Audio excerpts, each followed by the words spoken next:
Buongiorno e ben ritrovati con una nuova edizione del TG Flash di New Sicilia.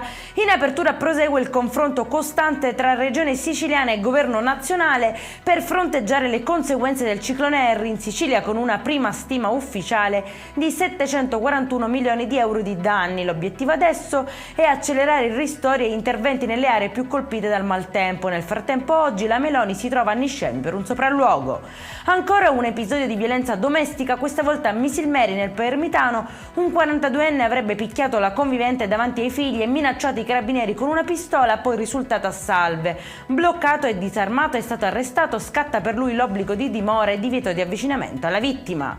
Furto di carburante alla zona industriale di Catania, un 45enne è finito ai domiciliari dopo aver rubato benzina dai camion in sosta e minacciato il vigilante con un bastone per fuggire. Rintracciato poco dopo, è stato bloccato nonostante il tentativo di resistenza. In auto sono stati trovati coltello, taniche e attrezzatura per travasare il carburante.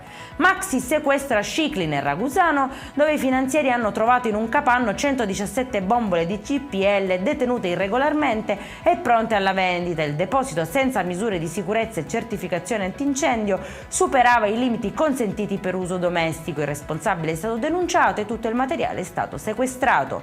E in chiusura auto rubata, fuga e schianto contro un garage, denunciati due quindicenni tra Vittoria e Ragusa.